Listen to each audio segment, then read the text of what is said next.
Pertempuran Mosul yang berlangsung antara Oktober 2016 hingga Juli 2017 bukan sekedar kampanye untuk membebaskan sebuah kota. Itu adalah puncak dari bertahun-tahun kerusakan politik, ketegangan sektarian, dan konflik regional yang memungkinkan negara Islam Irak dan Suriah, yang lebih dikenal sebagai negara Islam Irak dan Suriah, bangkit dari abu perang Irak. Penarikan pasukan Amerika Serikat dari Irak pada tahun 2011 meninggalkan sebuah negara yang rapuh, dilemahkan oleh perpecahan internal dan korupsi sistemik. Pemerintahan Perdana Menteri Nuri al-Maliki yang didominasi oleh faksi politik Syiah menjalankan kebijakan eksklusif yang membuat komunitas Arab Sunni di Irak Utara dan Barat merasa terasingkan. Pemubaran milisi lokal, peminggiran para pemimpin Sunni, dan politisasi tentara menciptakan lahan subur bagi pemberontakan. Negara Islam Irak dan Suriah yang telah berkembang dari Al-Qaeda di Irak di bawah kepemimpinan Abu Bakar al-Baghdadi memanfaatkan ketidakpuasan ini. Dan pada tahun 2013, kelompok ini telah kembali membangun kehadirannya di seluruh provinsi Anbar, Nineveh, dan Salahuddin, sambil secara bersamaan memperluas ke Suriah di tengah perang saudara negara itu sendiri dari basis mereka di Raqqa dan Deir ez-Zor. Negara Islam Irak dan Suriah melancarkan kampanye terkoordinasi untuk membentuk kekhalifahan transisi, menggunakan propaganda dan teror untuk menunjukkan kekuatan melebihi jumlah mereka yang sebenarnya. Pasukan keamanan Irak atau pasukan keamanan Irak tidak siap menghadapi ancaman baru ini. Meskipun telah menerima pelatihan dari Amerika Serikat selama bertahun-tahun dan miliaran bantuan militer, mereka tetap dilanda ketidakefisienan dan korupsi. Para komandan sering membeli jabatan mereka, para tentara dibayar rendah dan sering absen, serta logistik sangat kacau. Jadi, ketika pasukan negara Islam Irak dan Suriah maju ke Mosul pada awal Juni 2014, mereka hampir tidak menemui perlawanan. Jatuhnya Mosul terjadi secara tiba-tiba dan sangat katastrofik. Sekitar 1.500 pejuang negara Islam Irak dan Suriah dengan menggunakan kecepatan dan perang psikologis berhasil mengalahkan garnisun yang terdiri dari lebih dari 30.000 tentara Irak. Seluruh brigad runtuh, para komandan barikan diri, dan pertahanan tentara hancur berantakan. Dalam hitungan hari, para militan merebut sejumlah besar persenjataan buatan Amerika, termasuk tank, Humvee, dan artileri, yang seketika mengubah negara Islam Irak dan Suriah dari pasukan gerilya menjadi tentara konvensional. Pada 10 Juni 2014, Mosul yang dulunya merupakan kota terbesar kedua di Irak dan pusat perdagangan, budaya, serta keberagaman, jatuh sepenuhnya. Puluhan ribu penduduk melarikan diri melintasi sungai Tigris menuju wilayah yang dikuasai Kurdi, sementara mereka yang tetap tinggal harus hidup di bawah kekuasaan negara Islam Irak dan Suriah. Kehilangan Mosul adalah penghinaan nasional bagi Irak. Bagi banyak warga Irak, itu melambangkan runtuhnya tatanan pasca 2003 sepenuhnya. Bagi negara Islam Irak dan Suriah, itu menandai lahirnya kekhalifahan yang mereka deklarasikan. Ini adalah kisah pertempuran Mosul, pertempuran paling sengit Irak melawan negara Islam Irak dan Suriah. Selamat datang di Wars of the World.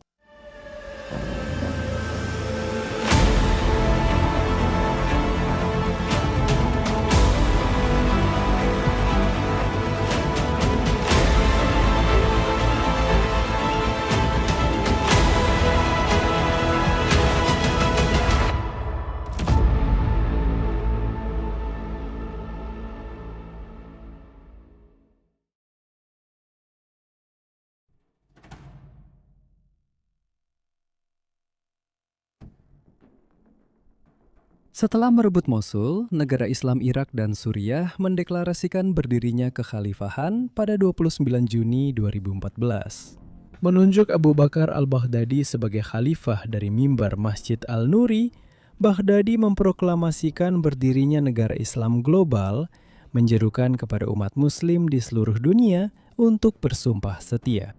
Tindakan ini sangat bermakna.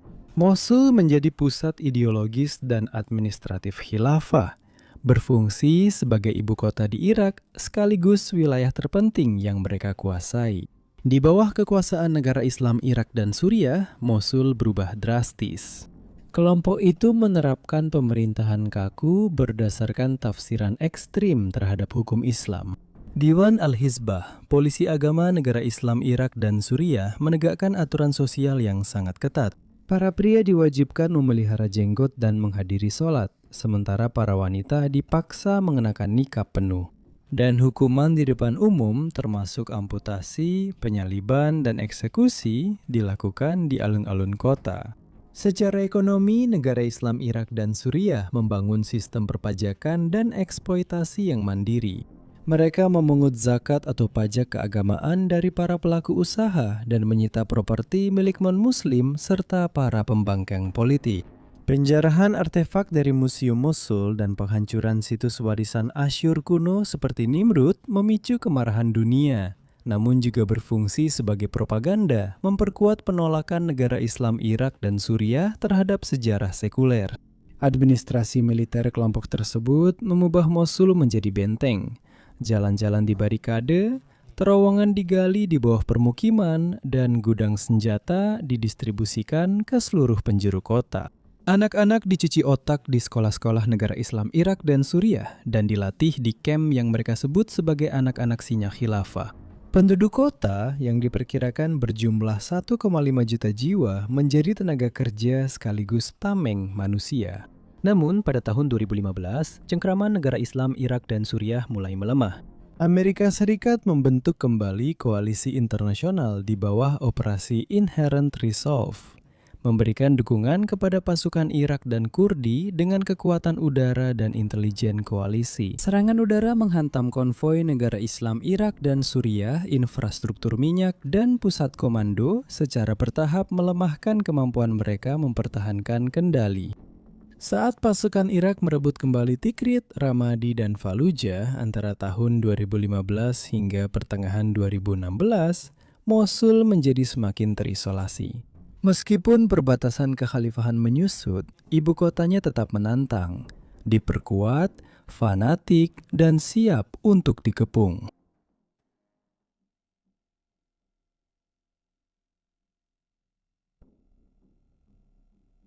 Pada musim panas tahun 2016, pemerintah Irak mulai merampungkan rencana untuk merebut kembali Mosul. Kampanye tersebut dengan nama sandi Operasi Kami Datang Niniwe dirancang untuk menjadi operasi militer terbesar di Irak sejak invasi tahun 2003. Perdana Menteri Haidar Al-Abadi mendapat tekanan politik besar untuk merebut kembali kota itu dan memulihkan otoritas negara. Kemenangan di Mosul bukan hanya tujuan militer, tetapi juga sebuah kebutuhan politik. Namun, tugas itu berat. Perkiraan intelijen menyebutkan ada antara 5.000 hingga 7.000 pejuang negara Islam Irak dan Suriah di Mosul, termasuk militan asing dari Chechnya, Tunisia, dan Eropa Barat. Mereka memiliki sistem terowongan yang luas, alat peledak rakitan berbasis kendaraan atau Vehicle-Borne Improvised Explosive Device, dan persenjataan anti-tank. Setiap jalan, bangunan, dan jembatan telah dipersiapkan untuk perang kota. Koalisi yang dibentuk untuk menghadapi tantangan ini terdiri dari berbagai faktor yang beragam dan seringkali saling bersaing.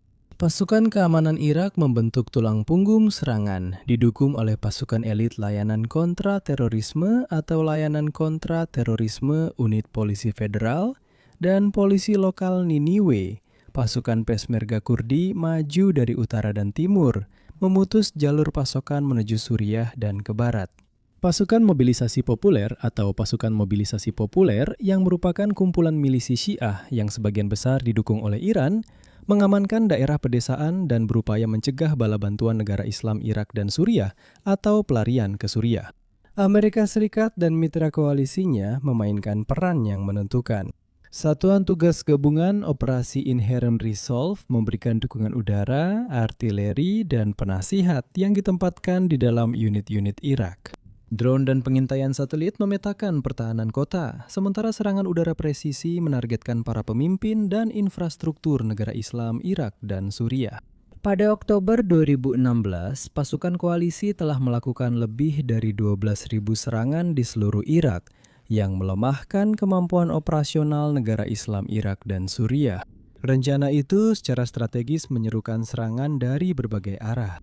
Pasukan Peshmerga akan maju menuju Mosul dari timur laut, sementara unit tentara Irak bergerak dari selatan.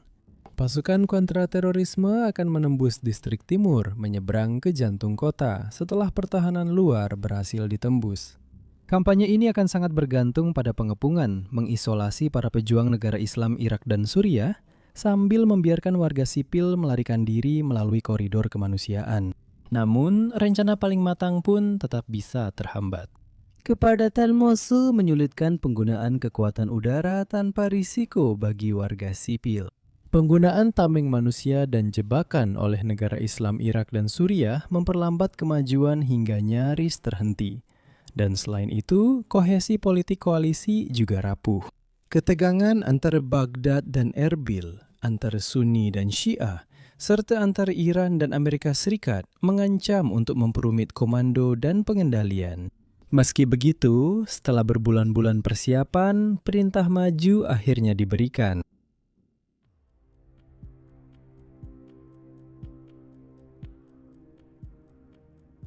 Pada fajar. Pada tanggal 17 Oktober 2016, Perdana Menteri Al-Abadi berpidato kepada bangsa melalui televisi, mengumumkan dimulainya serangan tersebut. Kutipan, "Saat kemenangan telah tiba. Hari ini kami menyatakan dimulainya operasi untuk membebaskan kalian, wahai rakyat Mosul." Kutipan selesai. Dalam hitungan jam, artileri menggelegar di seluruh dataran Niniwe. Barisan tank Irak, kendaraan lapis baja dan infanteri bergerak maju menuju Mosul dari berbagai arah. Sementara pesawat koalisi menyerang posisi negara Islam Irak dan Suriah menggunakan amunisi presisi. Pasukan Peshmerga Kurdi bergerak cepat melalui desa-desa di utara, membersihkan jalur menuju kota dan merebut kota strategis Bashika. Hari-hari awal ofensif itu menghadapi perlawanan sedang. Para pejuang negara Islam Irak dan Suriah mundur ke inti kota, menghindari konfrontasi terbuka, dan malah mengandalkan serangan penyergapan serta serangan bunuh diri. Menjelang akhir Oktober, pasukan Irak telah mencapai pinggiran timur Mosul. Pertempuran untuk merebut kota itu pun dimulai. Perang kota di timur Mosul jadi salah satu yang paling intens dalam konflik ini. Pasukan layanan kontraterorisme, memimpin serangan di wilayah Gojali, Karama, dan Quds. Setiap kemajuan memerlukan pembersihan seluruh blok dari penembak jitu, alat peledak rakitan, dan jaringan terowongan. Pesawat koalisi memberikan dukungan udara jarak dekat, tetapi kemajuan diukur dalam meter, bukan kilometer. Warga sipil terjebak dalam baku tembak. Para pejuang negara Islam Irak dan Suriah dengan sengaja menempatkan diri mereka di rumah, masjid, dan sekolah, mengetahui bahwa pasukan Irak dan koalisi dibatasi oleh aturan keterlibatan. Koridor kemanusiaan yang didirikan oleh Perserikatan Bangsa-Bangsa dengan cepat kewalahan saat puluhan ribu penduduk berusaha melarikan diri dari kota. Pada Januari 2017, setelah 3 bulan pertempuran tanpa henti, pasukan Irak berhasil menguasai bagian timur kota. Itu adalah kemenangan yang diraih dengan susah payah yang menunjukkan ketangguhan pasukan Irak dan tekad negara Islam Irak dan Suriah untuk bertarung sampai titik darah penghabisan. Namun, tepi barat Sungai Tigris masih menanti di depan. Padat penduduk, sangat diperkokoh, dan siap menimbulkan korban yang lebih besar lagi.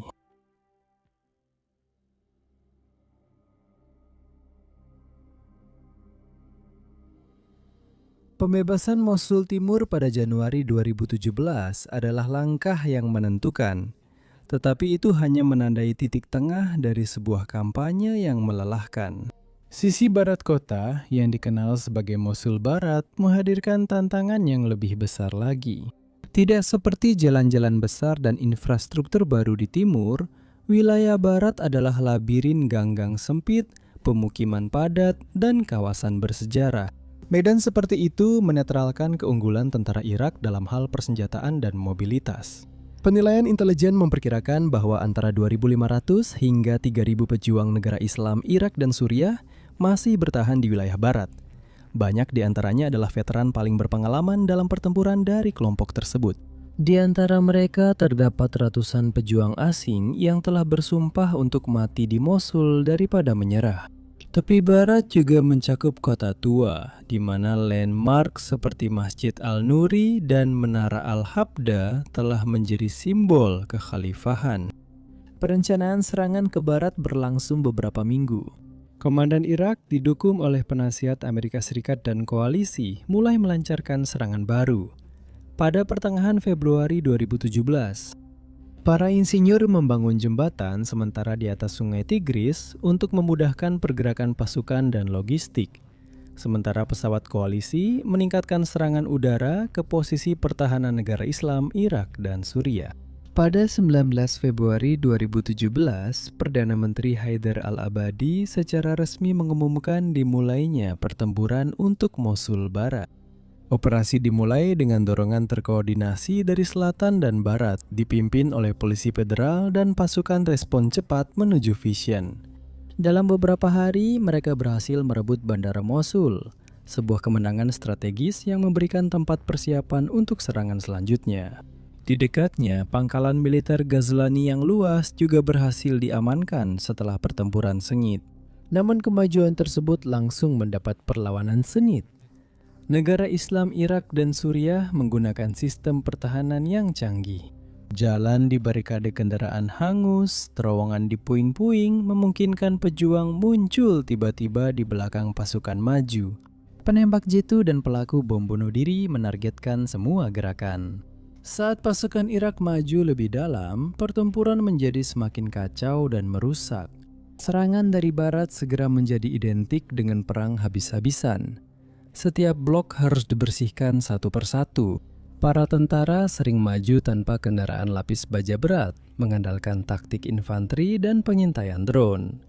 Dukungan udara koalisi sangat penting, tetapi terbatas karena kedekatan dengan warga sipil. Tapi barat Mosul masih menjadi rumah bagi hampir setengah juta orang. Sebagian besar dari mereka terjebak di dalam rumah, terlalu takut untuk melarikan diri atau tidak mampu menyeberangi garis depan.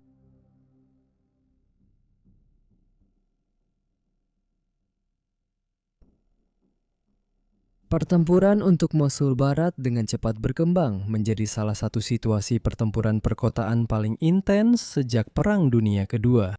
Dinas Kontraterorisme Irak kembali memimpin, maju melalui distrik-distrik seperti Al-Mamun, Al-Tairan, dan Al-Jadida. Setiap kemajuan mereka selalu dihadang oleh penyergapan, tembakan penembak jitu, dan serangan bunuh diri. Negara Islam Irak dan Suriah mengerahkan gelombang alat peledak rakitan yang dipasang di kendaraan. Banyak diantaranya disamarkan sebagai mobil sipil atau ambulans. Kompleksitas medan perang semakin rumit karena keberadaan penduduk sipil. Negara Islam, Irak, dan Suriah sengaja memakai warga sipil sebagai tameng manusia, memaksa keluarga tinggal di rumah dekat garis depan untuk mencegah serangan udara. Banyak penduduk dicegah untuk melarikan diri dan mereka yang mencoba kabur menghadapi risiko dieksekusi. Perserikatan Bangsa-Bangsa dan organisasi kemanusiaan memperingatkan bahwa Mosul Barat berisiko menjadi kuburan massal bagi warga sipil. Pada Maret 2017, pertempuran telah memasuki fase paling bergarah. Serangan udara semakin intensif saat pasukan koalisi berusaha mematahkan perlawanan negara Islam, Irak, dan Suriah. Penargetan presisi terbukti menjadi tantangan di lingkungan perkotaan yang padat, yang menyebabkan beberapa insiden tragis yang menyoroti besarnya korban manusia.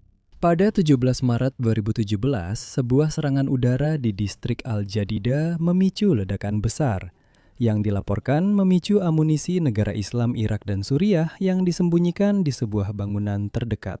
Lebih dari 200 warga sipil tewas. Ini jadi salah satu insiden paling mematikan dalam perang itu. Namun meskipun korban terus bertambah, pasukan Irak tetap melanjutkan serangan mereka. Polisi federal mengambil alih kompleks pemerintahan dan area di sekitar Masjid Agung. Sementara layanan kontraterorisme bergerak ke utara menuju Kota Tua. Menjelang akhir April, wilayah negara Islam Irak dan Suriah telah menyusut menjadi kantong kecil di sepanjang sungai Tigris. Dampak kemanusiaannya benar-benar luar biasa. Ratusan ribu penduduk telah melarikan diri dari kota. Banyak yang mencari perlindungan di kem-kem di luar Mosul atau di wilayah Kurdistan. Lembaga bantuan kesulitan menangani masuknya para pengungsi. Mereka yang mengungsi menggambarkan kondisi yang mengerikan, termasuk kelaparan, pengeboman terus-menerus, dan teror psikologis karena hidup di bawah kekuasaan negara Islam Irak dan Suriah. Komisioner Tinggi Perserikatan Bangsa-Bangsa untuk Pengungsi atau United Nations High Commissioner for Refugees memperkirakan bahwa lebih dari 700.000 warga sipil mengungsi hanya selama serangan barat saja. Bagi yang masih terjebak di kota, hidup menjadi perjuangan harian untuk bertahan. Makanan sangat langka, air bersih tidak ada, dan perawatan medis sama sekali tidak tersedia. Para saksi menceritakan bagaimana negara Islam Irak dan Suriah mengeksekusi siapapun yang dicurigai bekerja sama dengan pasukan Irak. Mayat-mayat tergeletak tak terurus di jalanan, sementara pertempuran terus berkecamuk di atas.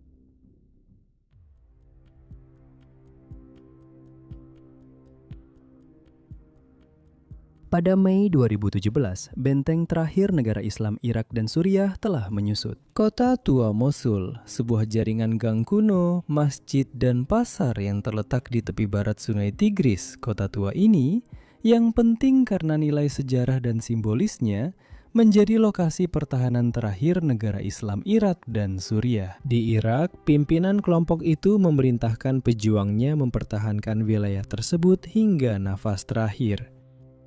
Serangan ke kota tua dimulai pada akhir Mei, dipimpin oleh Dinas Kontraterorisme dan didukung oleh unit polisi federal. Medan tersebut menghadirkan tantangan unik untuk perang mekanis. Jalan-jalannya terlalu sempit untuk kendaraan lapis baja, sehingga tentara harus maju dengan berjalan kaki. Penembak jitu menembak dari jendela atas, sedangkan pejuang negara Islam Irak dan Suriah melempar granat dari terowongan tersembunyi. Komunikasi dan koordinasi sangat terhambat oleh lingkungan yang seperti labirin. Korban jiwa meningkat tajam. Banyak warga sipil yang terjebak di ruang bawah tanah mendapati diri mereka terperangkap dalam baku tembak. Serangan udara yang ditujukan untuk menghantam posisi negara Islam Irak dan Suriah secara tidak sengaja menghancurkan bangunan tempat tinggal. Aturan keterlibatan koalisi berulang kali direvisi untuk mengurangi kerusakan tambahan. Tetapi kepadatan zona pertempuran membuat ruang untuk kesalahan sangat sedikit. Pada pertengahan Juni, pasukan Irak semakin mendekati jantung simbolis kekhalifahan, yaitu Masjid Al-Nuri. Disinilah 3 tahun sebelumnya Abu Bakar al-Baghdadi mendeklarasikan kekhalifahan. Dalam aksi perlawanan terakhir, negara Islam Irak dan Suriah meledakkan bahan peledak di dalam masjid pada 21 Juni 2017, menghancurkan bangunan bersejarah itu beserta menara miring ikoniknya. Para komandan Irak menggambarkan penghancuran itu sebagai, kutip, deklarasi kekalahan kelompok tersebut, tutup kutip. Pertempuran di jalan-jalan sekitar berlangsung berminggu-minggu. Tiap hari hanya ada sedikit kemajuan dengan harga mahal. Perserikatan Bangsa-Bangsa kemudian melaporkan bahwa hanya dalam bulan terakhir, pertempuran lebih dari 10.000 warga sipil tewas atau terluka. Kehancuran kota tua hampir total. Citra udara menunjukkan seluruh lingkungan berubah menjadi puing-puing.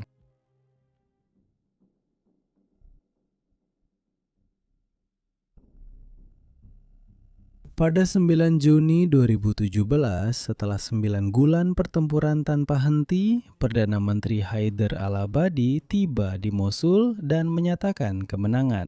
Keesokan harinya, dia mengumumkan pembebasan penuh kota itu, menyatakan, kutip, berakhirnya dan gagalnya negara palsu negara Islam Irak dan Suriah, tutup kutip. Pengumuman ini menandai runtuhnya kendali teritorial negara Islam Irak dan Suriah di Irak. Sisa pimpinan kelompok itu melarikan diri ke padang pasir Anbar atau ke Suriah. Namun pertempuran itu membuat Mosul hancur. Harga kemenangan itu tidak hanya diukur dari nyawa manusia, tetapi juga dari kehancuran hampir total salah satu kota tertua di Irak. Perkiraan jumlah total korban tewas sangat bervariasi. Perserikatan Bangsa-Bangsa melaporkan lebih dari 8.000 kematian warga sipil, sementara pejabat setempat memperkirakan jumlahnya lebih dari 20.000. Korban militer juga sangat signifikan, dengan Dinas Kontraterorisme Irak yang memimpin operasi paling berbahaya kehilangan hampir 40% personelnya. Kerusakan material juga sama parahnya. Penilaian satelit yang dilakukan oleh Perserikatan Bangsa-Bangsa Habitat pada akhir 2017 mengungkapkan bahwa sekitar 40.000 bangunan hancur atau rusak, terutama di Mosul bagian barat. Jembatan-jembatan di atas Sungai Tigris dihancurkan, jaringan listrik hancur, dan sistem air tercemar. Rumah sakit, sekolah, dan pasar hancur lebur. Dampak kemanusiaannya sudah pasti sangat luar biasa. Hampir 1 juta orang telah mengungsi selama kampanye tersebut. Banyak di antaranya tidak memiliki rumah lagi untuk kembali ke kamp pengungsian. Wilayah Mosul dan Erbil menjadi permukiman semi-permanen. Penyakit menyebar dengan cepat di kondisi yang penuh sesak, dan sumber daya untuk rekonstruksi sangat terbatas. Selama berbulan-bulan setelah pertempuran, jenazah terus ditemukan dari puing-puing. Bau busuk pembusukan memenuhi udara di beberapa bagian kota tua. Operasi pembersihan ranjau dimulai hampir seketika karena ribuan sisa bahan peledak yang belum meledak dan jebakan mematikan menjadi ancaman bagi warga yang kembali. Lembaga rekonstruksi menggambarkan Mosul sebagai, kutip, salah satu lingkungan perkotaan paling terkontaminasi di dunia, tutup kutip.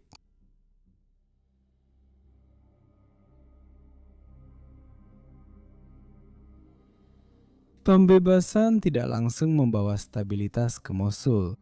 Dalam beberapa bulan setelah deklarasi kemenangan, kota tersebut menghadapi tantangan besar untuk membangun kembali. Di tengah fragmentasi politik dan tekanan ekonomi, pemerintah pusat di Baghdad kesulitan mengordinasikan upaya pemulihan di antara berbagai entitas lokal yang saling bersaing, termasuk kelompok suku, otoritas Kurdi, dan milisi Syiah.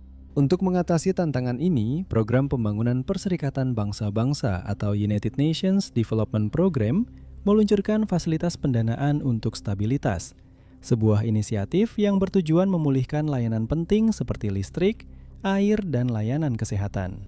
Pada 2020, program ini telah membantu rehabilitasi ribuan rumah, lebih dari 60 sekolah, dan beberapa rumah sakit.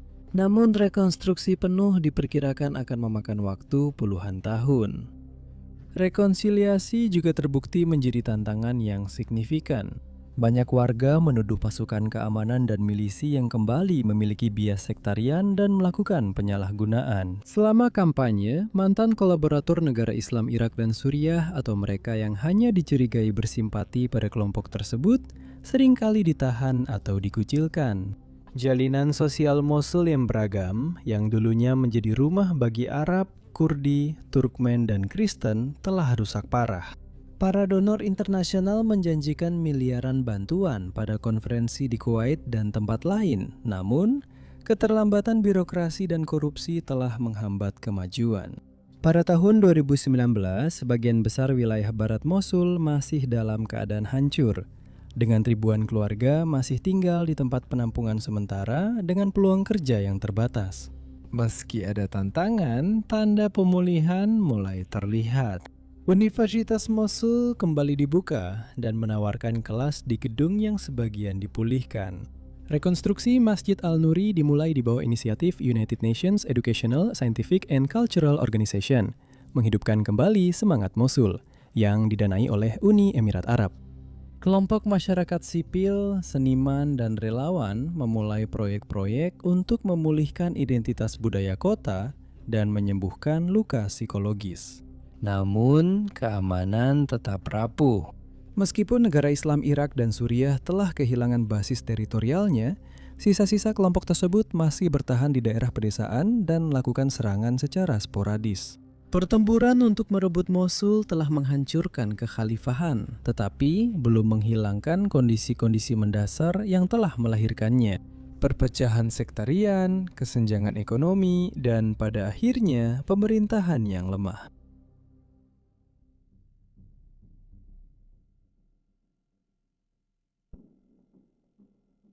Bertahun-tahun setelah dibebaskan, Mosul masih dipenuhi kenangan dan kehilangan. Luka-luka pertempuran terlihat jelas, tidak hanya pada infrastruktur yang hancur, tetapi juga pada jiwa kolektif masyarakatnya. Para penyintas menceritakan kisah tentang ketahanan, pengkhianatan, dan penderitaan yang tak terbayangkan. Secara demografis, kota ini sudah banyak berubah.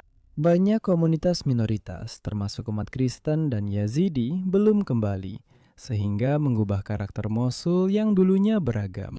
Pemulihan ekonomi juga berjalan tidak merata dan tingkat pengangguran tetap tinggi. Namun demikian, inisiatif lokal telah mulai membangun kembali kehidupan sipil.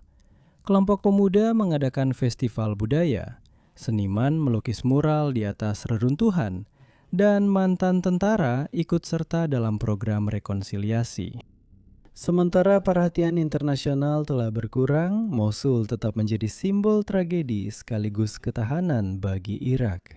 Pembebasan kota tersebut menegaskan kembali kedaulatan nasional. Bagi koalisi global, hal itu menandai puncak dari kampanye yang mahal namun diperlukan. Bagi para sejarawan dan ahli strategi, peristiwa ini menjadi studi kasus dalam peperangan modern, di mana politik, agama, teknologi, dan penderitaan manusia saling bertemu. Pertempuran Mosul mengubah identitas modern Irak. Itu adalah pertempuran paling sengit dalam sejarah terbaru negara itu. Diperjuangkan bukan hanya untuk wilayah, tetapi juga masa depan Irak. Setelahnya, Mosul berdiri sebagai pengingat bahwa kemenangan dalam perang hanyalah awal dari perdamaian. Dan perjuangan sesungguhnya terletak pada rekonstruksi kota, bangsa, serta kepercayaan di antara rakyatnya. Korban jiwa mencerminkan intensitas konflik tersebut. Dengan sekitar 1.200 personel pasukan keamanan Irak tewas dan lebih dari 8.000 terluka. Sementara perkiraan kematian kombatan negara Islam Irak dan Suriah berkisar antara 6.000 hingga 9.000 orang. Korban sipil jauh lebih tinggi daripada yang dilaporkan sebelumnya, sebagian besar disebabkan oleh sifat pertempuran yang brutal.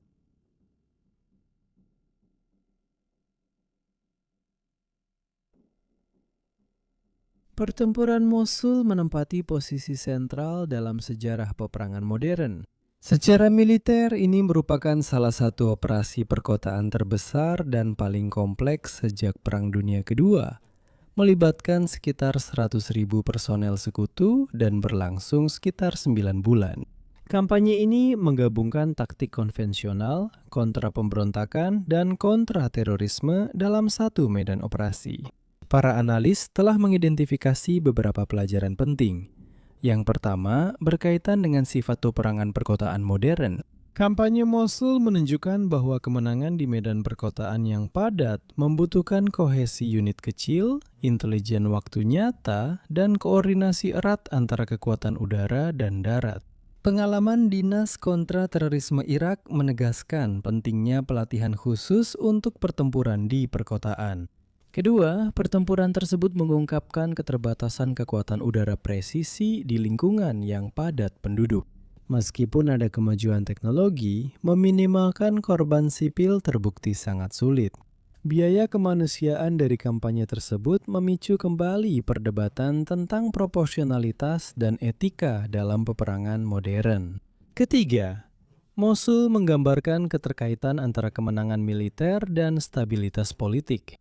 Pembebasan wilayah tidak langsung menciptakan pemerintahan atau rekonsiliasi. Fase setelah pertempuran membutuhkan perhatian strategis yang sama besarnya dengan pertempuran itu sendiri. Sebuah pelajaran yang terus membentuk doktrin untuk penanggulangan pemberontakan. Secara historis, Mosul menjadi akhir simbolis dan praktis kekhalifahan negara Islam Irak dan Suriah. Dalam beberapa bulan setelah kejatuhannya, Raqqa di Suriah juga runtuh, sehingga negara Islam Irak dan Suriah berubah menjadi pemberontakan yang tersebar. Namun pengaruh ideologis kelompok ini tetap bertahan, menginspirasi afiliasi dari Sahel hingga Asia Tenggara. Pertempuran untuk Mosul dengan demikian menjadi kemenangan atas ancaman teritorial, sekaligus kisah peringatan tentang kekuatan abadi ideologi ekstremis.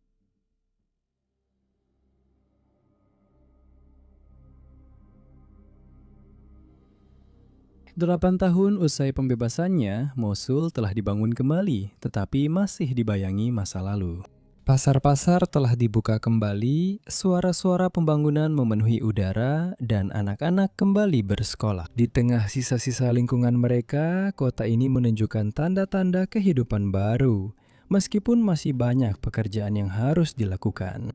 Upaya sedang dilakukan untuk membangun kembali kota tua bersejarahnya, dengan organisasi internasional seperti United Nations Educational, Scientific, and Cultural Organization, yang berfokus pada warisan budaya, pendidikan, dan memperkuat semangat komunitas. Inisiatif rekonstruksi mencakup pemulihan situs-situs keagamaan penting seperti Menara Al-Habda di Masjid Agung Al-Nuri dan berbagai gereja lainnya. Namun, kenangan tentang pertempuran itu tetap ada sebagai kisah peringatan tentang pemerintahan, ideologi, dan ketahanan. Secara strategis, kampanye tersebut menandai kekalahan militer yang pasti bagi ambisi teritorial negara Islam Irak dan Suriah. Secara politik, hal itu mengungkapkan rapuhnya negara-negara yang muncul dari intervensi berkepanjangan dan konflik sipil. Secara sosiologis, hal ini menyoroti kemampuan luar biasa warga biasa untuk bertahan, beradaptasi, dan membangun kembali. Bagi para sejarawan, pertempuran Mosul akan dikenang bersama dengan peristiwa-peristiwa seperti Stalingrad, Hugh, dan Grozny. Dalam studi tentang perang perkotaan, peristiwa-peristiwa di mana kota itu sendiri menjadi baik hadiah maupun peserta. Bagi Irak, ini adalah perjuangan terberat dalam satu generasi, bukan hanya untuk merebut tanah, tapi juga mengembalikan identitas nasional dari kekacauan. Ketika menara Masjid Al-Nuri kembali berdiri di atas tepi barat Sungai Tigris, itu akan melambangkan lebih dari sekedar rekonstruksi. Itu mencerminkan ketahanan bangsa yang berhasil melewati runtuhnya peradaban dan menolak lenyap di bawah puing-puingnya. Pertempuran Mosul menutup salah satu babak tergelap dalam sejarah modern Irak, namun juga membuka babak yang lain. Upaya panjang dan sulit untuk membangun kembali negara yang pluralistik, stabil, dan mandiri.